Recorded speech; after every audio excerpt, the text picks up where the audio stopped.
Hello, my little hackmon. So, the Oscar nominations just came out. They sure did. I say that I don't take awards shows seriously, but I still watch them every year, so what am I even doing here?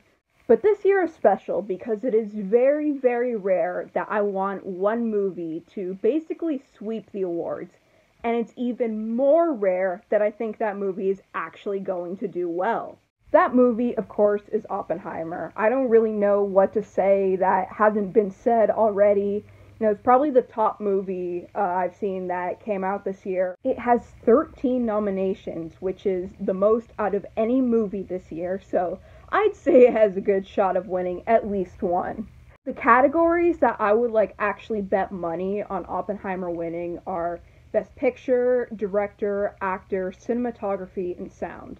Which would be insane if they gave those categories to anyone else this year. I am shocked, however, that Oppenheimer didn't get a nomination for visual effects.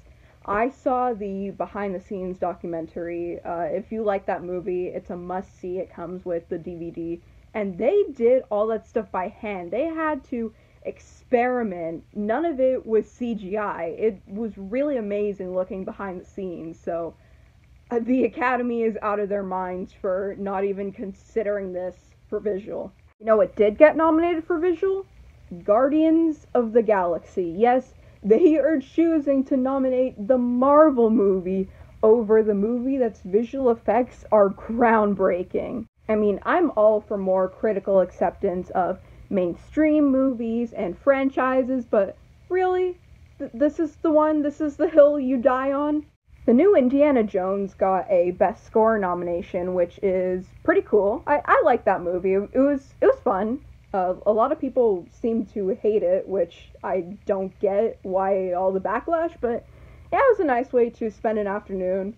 I'm surprised at score, out of all things, being the thing they choose to nominate it for. I guess it's because John Williams returned to do the score again and the main theme, so that's probably why. I personally, if I had to pick a category, I'd still choose Oppenheimer over it, but probably visual effects because there's a lot of really cool effects and stunts in the movie. If there was a best stunts category, I think this would totally win. I don't know, my favorite movie of the year being in the lead is such a wild feeling to me because it's very rare that a movie I actually like is even on the Academy's radar. Last year we got pretty lucky with both Avatar 2 and The Fabelmans, which I wanted it to sweep so bad, but it didn't get anything. And there were a lot of other movies from this year that I really liked, but obviously aren't going to get nominated. There was a Best Comedy, Dungeons & Dragons has got to be there. I love the Haunted Mansion movie a lot more than most people did. Wonka was really fun and charming. And we all know how y'all critics pitched a fit at Five Nights at Freddy's because the teddy bear movie wasn't the most profound, scary movie ever. Now, there's one big glaring omission from the Oscars that, while I'm not surprised it isn't there, I cannot believe it isn't there. It's a franchise movie, which critics are cool with now, apparently. And if you couldn't tell by my makeup, clothing, and this ring, oh, frickin' boy, you guys, how is this not nominated for anything? It was amazing, to say the least. The Ballad of Songbirds and Snakes movie was incredible. It reminded me of why I was so obsessed with the Hunger Games to the point that I made it half of my entire online persona. Not only does the prequel show us what snow was like back then, but it also shows us what Panem was like back then, and it looks so great. It is the picture-perfect ending to the franchise. You could not ask for a better ending, but at the same time, I really want them to continue making new Hunger Games books and movies, but I have to be content with the fact that this is probably the last one, and what a banger to go out on. And if you weren't surprised enough that this got no nominations, let me surprise you even further. None of the movies in the entire Hunger Games franchise have ever gotten any nominations. Not even for costumes, visual effects, set design, hair and makeup. Really, guys?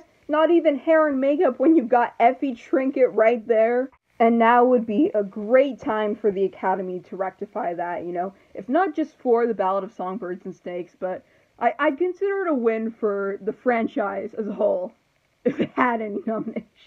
Still want Cillian Murphy to win for Oppenheimer because that was an incredible performance. But I also think the new President Snow, needs some recognition, at least with a nomination or something, because it is so incredibly difficult to pick up a part and be the new face of a famous character, and he did it wonderfully. So, in summary, Oppenheimer sweep, let's go. Ballad of Songbirds and Snakes should have been nominated, and this is why I do not trust movie critics.